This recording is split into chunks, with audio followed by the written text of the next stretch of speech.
What's up guys, welcome back to my channel. Today is the final episode of my handstand series, episode number 4. So this episode, we're basically just gonna summarize everything we've went through for episode number 1, 2, and 3, and then go over a fun little handstand workout that's kind of like what I would program for my typical clients or what you'd find in my upcoming ebook.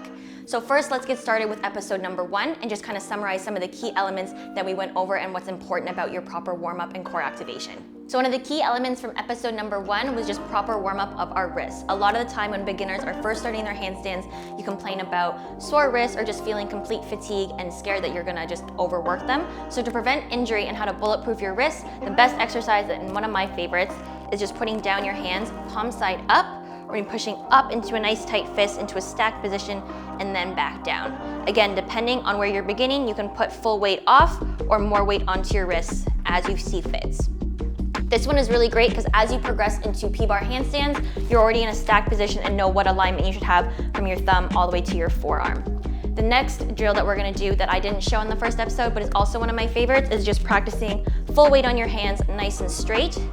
We're gonna go up into a high plank. Depending on your difficulty, you can always have your feet together or a little bit further apart if you need to. We're gonna slowly lean forward, feel that pressure into the wrists, and then back. Again, this one you can work with your own comfort level on how much pressure you want to be putting into your wrists. I would go for about 8 to 10 reps on this one. This one also doubles as core activation as we are in a plank. So same rules apply for this one. We want your thigh meat nice and tight, belly button to spine, and pushing nice and rounded into those shoulders. So for the second episode, we went over proper hand and head positioning. So I kind of went over how wide your hand should be, so not too wide past your shoulders and not too narrow, but I also wanted to give you a visual representation when I go up into an L stand. So to start, this is gonna be the wide one, so this is what we don't wanna see. Although you have a wider base of stability and you would think it'd be easier to hold, this makes your handstand substantially harder because you're not stacked. So as you can see, my shoulders are far away from my hands and they're not actually stacked in a nice straight line. Similar if we go too narrow, where you think, oh, my hands are closer together, it'll be easier to balance. This one is too narrow and makes it a lot harder of a handstand grip.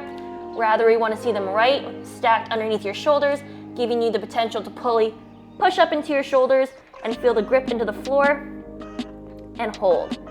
And again, for both of these moments, we want to have nice straight arms. So whether you're in an L stand or a handstand, the elbows stay nice and straight, stacked over your arms, so that way you have a wrist, elbow, shoulder, and eventually hip and legs. Moving on to head placement. This one's sometimes harder to see in your own handstand practice unless you video record yourself. So I highly recommend when you're doing your handstand practice, shoot a video so that way you can see yourself what you think you're doing versus what's actually happening. So for instance, when we go up into our handstand, a lot of the times when people think of looking at the ground, they end up looking out in front of them, which again causes a head to be stuck out, shoulders to be closed, and low back to be arched.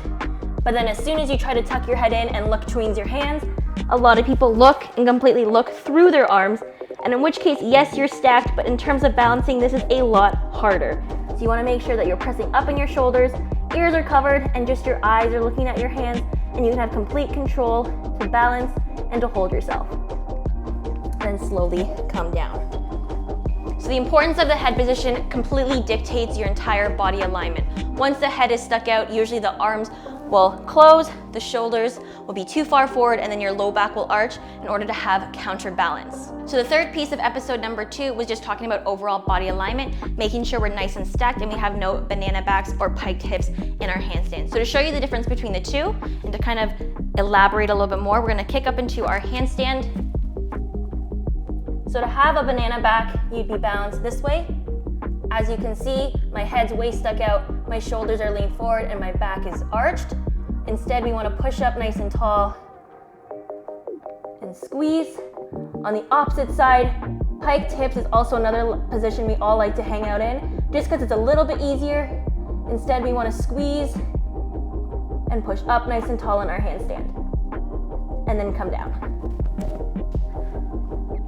So the difference between those two, even though I was able to balance in both the piked and the arched position, they're all balanced through counterbalance and not full strength and stacking. So when the toes are super far over but your chest is hanging out, those 2 points just kind of balance you out a little bit nicer and you're able to hold it. Is it proper? No.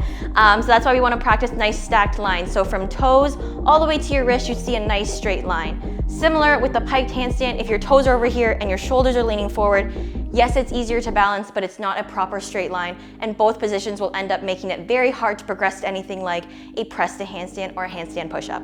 So one of the key elements of episode number 3 was using the wall for a wall-assisted handstands. Just a tip in overall handstand practice, the wall is yes for beginners, but even as an advanced handstander, I still use the wall for a ton of my own drills, whether it's weight shift or changing my gaze, the wall is still my best friend. So for this drill, I'm gonna be showing you just a little bit more emphasis on the tempo of the legs as well as shifting off the wall.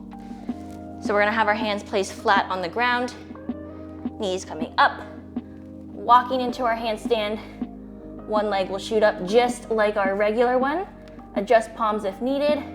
Slowly peel off, toe, and then watch the tempo of my legs as they slowly come together to handstand, holding, switch, and then back down. So again, key element here is slowly shifting, slowly bringing the legs together to have control, and then coming back down, and then stepping off the wall. So this drill in the wall is great because it teaches you how to slowly come off, and then if you do need to come down because you're losing a little balance, the wall is right here to catch you.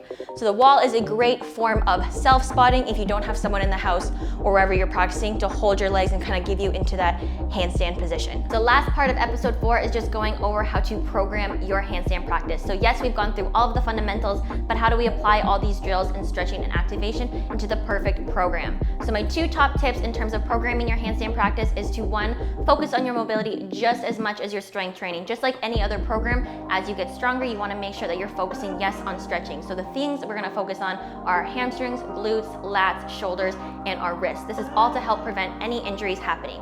Pro tip number 2 is to make sure that when you're doing your programming that you do add drills that are equally on your hands versus off your hands, just to again avoid that overwork and injury. So adding in those overhead hollow body holds or the hollow body holds on the ground, rockers, anything like that, and that way you can eventually get into a freestanding handstand. If you are looking for something a little bit past these YouTube videos, I do have one-on-one online coaching as well as a new released ebook that's coming out soon. This is gonna have a whole week 1 to week 8 going through all of these progressions plus many more in order to help you get your freestanding handstand. So the exercises I'm about to show are from week 3 of my handstand program. This one's a little bit more advanced, so we are using the wall for our handstands, but like I said previously, we will be spending some time on the floor where we're not using our wrists, so that way we don't overwork ourselves. So to start, let's do the wall assisted single leg alternating handstand. So just starting up nice and tall, we're gonna switch for 3 each leg. So again, further into this program, we're spending a little bit more time upside down just to help build that endurance. We're gonna slowly come down. We're gonna pop into our plank. We're gonna slide backwards and then pull ourselves forward. 2, we're gonna go for 8 reps. 3, 4, 5, 6, 7, and 8. Working in a range of motion that doesn't ever hurt our low back, and we just feel it in our core and a little bit in our lats.